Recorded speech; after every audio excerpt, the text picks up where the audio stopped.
He's just a good old boy who loves burning rubber and driving fast.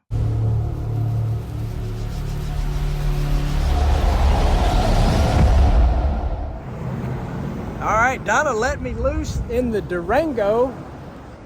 I just pulled up here at Steel Rose Metal Co. And let's just ease our way in. This place is absolutely amazing. I love coming in here. Got the old Rat Fink there, some Flathead Edelbrock stuff there. And you don't never know what Mike's gonna have going. I mean, check out the Thunderbird engine there, Chevy 2 there. This dude has got so much cool stuff. He is 100% an artist. He's over here. Oh, there he is.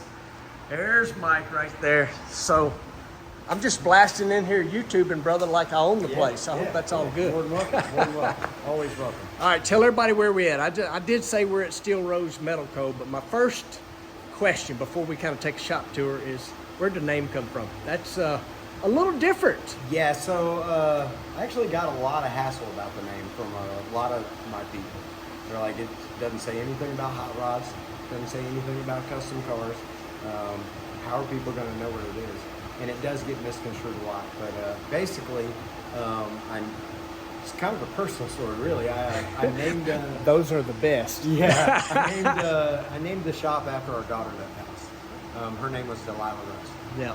And I just did a play on words, so for me it was still about Rose, our daughter, and I just changed the spelling to metal because that's what I did. Yep. Dude, I did not know we had that in common. Yeah. I did not know that. Yeah. Dang, we don't need to get down that road. We'll both end up crying on That's YouTube here. That's right. But we are in a club that no parent should be a part of. That's right. I didn't know that. Yeah. And I've known you for a pretty good while. Yeah. You know, all right, enough of that, because again, we'll get down a path we don't need to be down here. For sure. So, man, you've always got the coolest stuff. I've been down here multiple times. So, what are we working on right now? What's kind of the cool projects? The cool projects. Not the Diddley project. We'll get to that last. I've been in the process, and I'm just about finished. I have 2 sets of fenders that I'm hand making from flat metal. They went to a Jeep Honcho. The customer came and asked me, "You think you can hand make me some fenders?" They were factory fiberglass.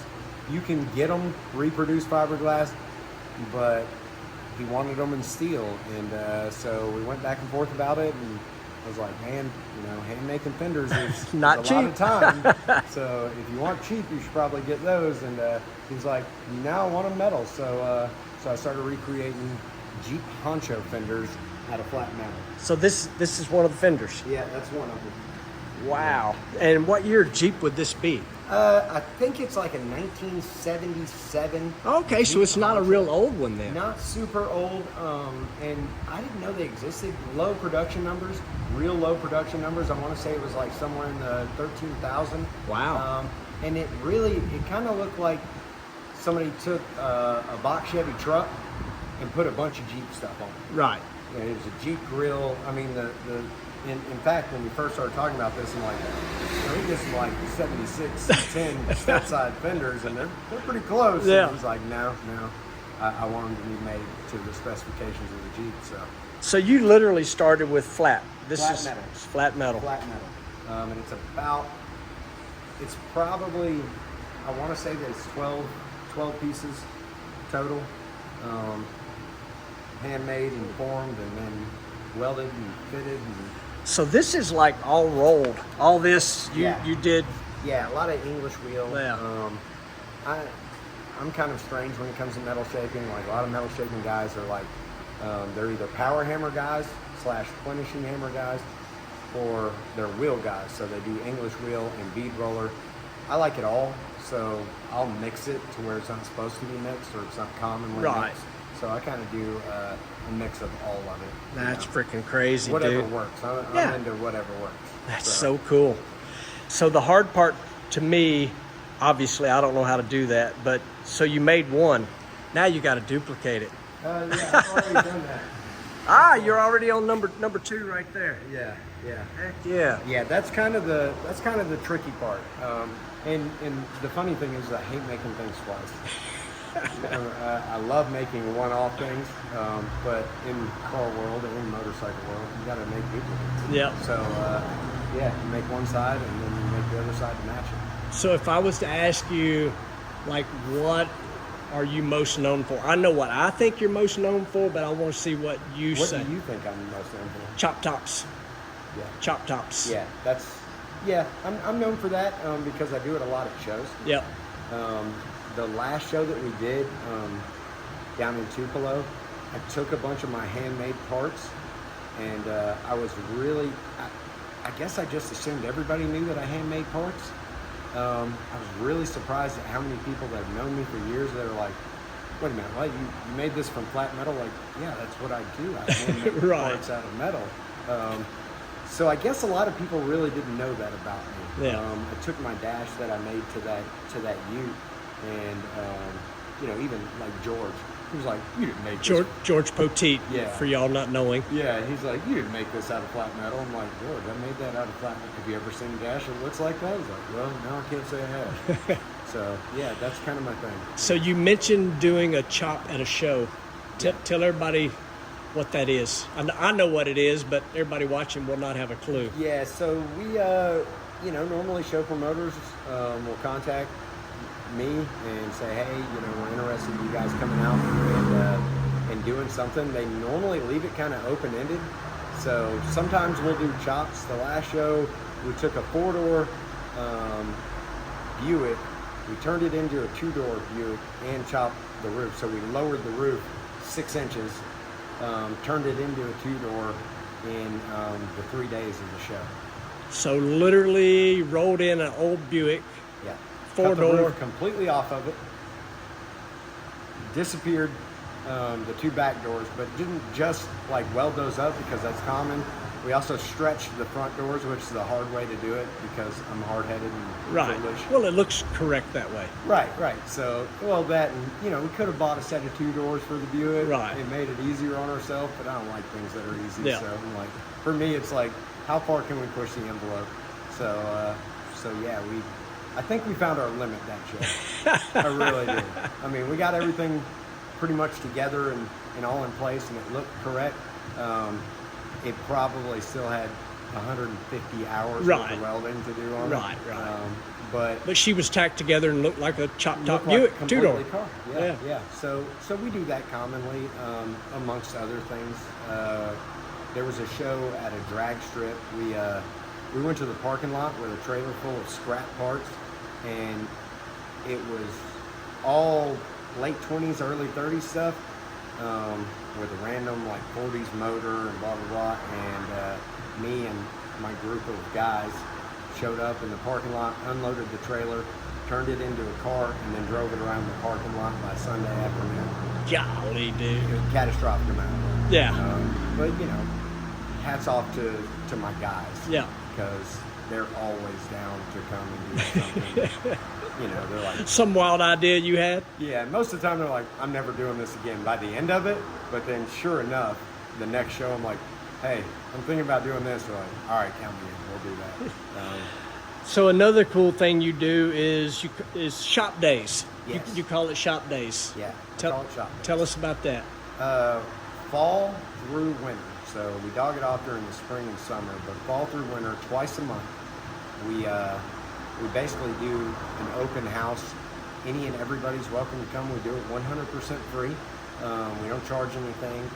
Guys from just about every discipline of cars come, and we just basically help each other learn. So if they want to learn metal forming or TIG welding or MIG welding, or even down to like how to put a motor together, because some guys come that are automotive mechanic guys that can Right. show that.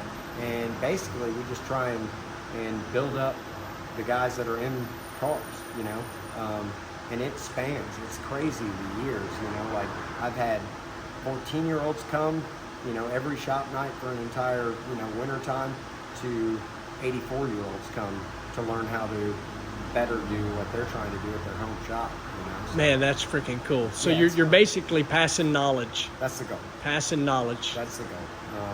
When I was young and coming up in this, like, nobody would teach you anything. No.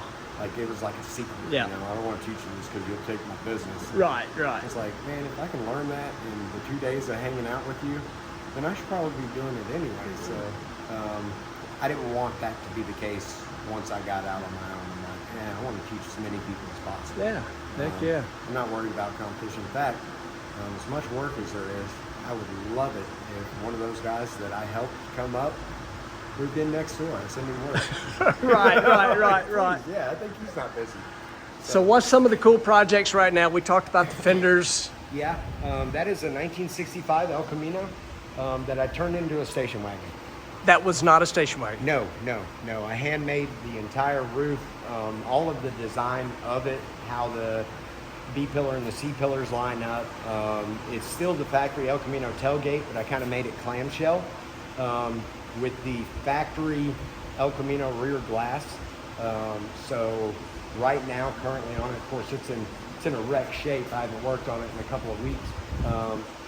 He's decided that he wants the back windows to be operational. That wasn't part of the original idea.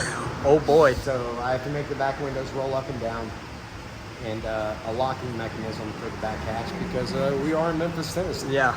So yeah, it's dangerously close to being done. We took a, you can't tell it now because there's crap all over it, but it's actually a 67 Chevelle hood. He really liked that hood. So we chopped that up and retrofitted it to the 65. Which No is kidding. completely different dimensions. I wound up stretching the cow and then actually cutting the front lip, recutting the front lip to match the 65. And then, of course, I cut the entire roof because I cut roofs off stuff. That's kind of my thing. Off the El Camino. And initially, I just basically welded some rough structure in there to kind of get the lines that I wanted. And I have pictures of it, but I took cardboard and just cut these shapes out and literally painter taped some cardboard to kind of get the beam and spray painted it. So he could come in and see the lean of the pillars, you know, the rough idea. And he came in and he looked at it and he was like, man, I think it's perfect. I'm like, cool, I'm going to put it in metal then. So Wow. started getting it all handmade out of steel.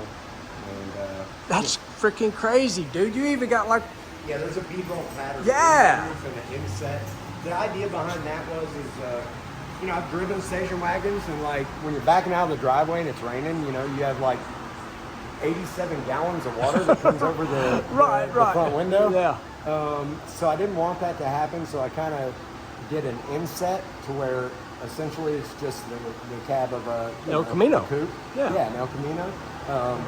That's all the water you have to worry about. Force the rest of it out of the back. And then, of course, we had to put a design in it just to make it cooler than flat. That's so cool, dude. So, yeah.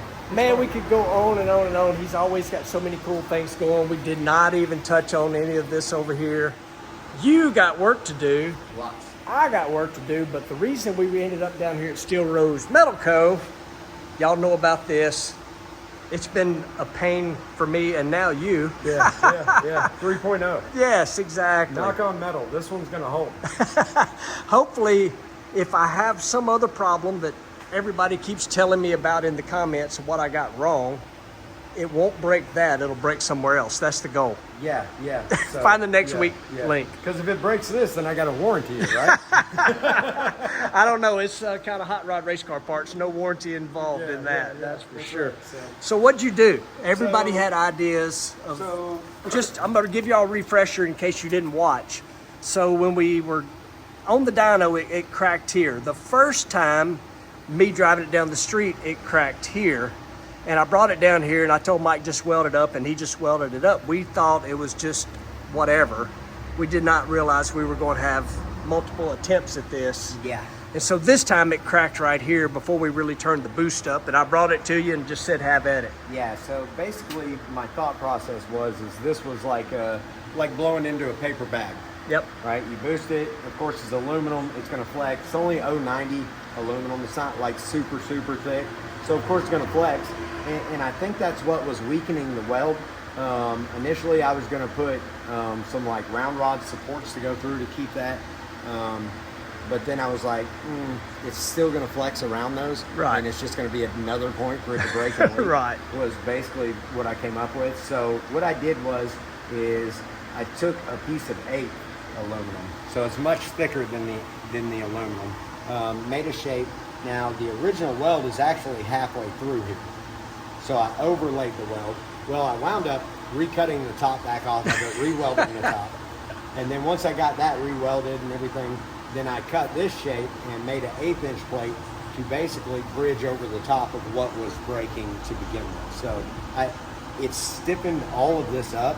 You can see there's, Yeah, no, I called it oil canning. yeah, it's not oil canning anymore. It's all super stiff. So Am I showing my age by saying oil canning? No, that's actually a really common term in metalwork, bro. So I mean, back in the old days, yeah, like an oil metal oil can. Yeah. So that's actually that's a real thing in metalwork. In our world, that happens all the time. If you weld it, it'll flex and it'll do what we call oil canning. Yeah, and if it does it on a big enough piece, you can hear it. Kung, make that noise. Yeah, it's common when you do custom firewalls. It's common to lay those in there to where they oil can, and then you have to go through the tedious process of getting that out. Right. Anyway, folks, I have been down here stopping in from working. I'm gonna grab the intercooler, head back to the house, and maybe if Donna don't put me on the wrong end of a tiller, I might get Dentley up and running today. And I won't be turning the boost up just yet, but I feel way better what Mike's got going here. So let's go to work.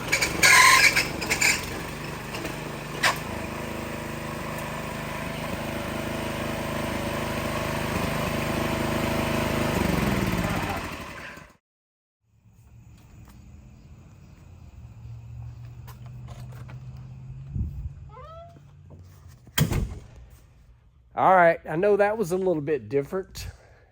I hope y'all enjoyed meeting Mike Abbot, owner of Steel Rose Metal Co.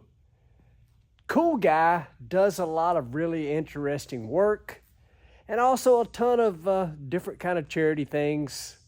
Does a lot of cool stuff. Hope y'all enjoyed meeting Mike. I know I really like him a lot. He's done a few things for me here and there, and I'm sure he'll do more. Talented guy. And don't forget, you can get merchandise in the description down below. Appreciate you guys watching, liking, subscribing, sharing. And I'll see you in the next one. Got to put that intercooler in. Got to get Dentley going. Time to turn up the boost and burn some rubber. See ya.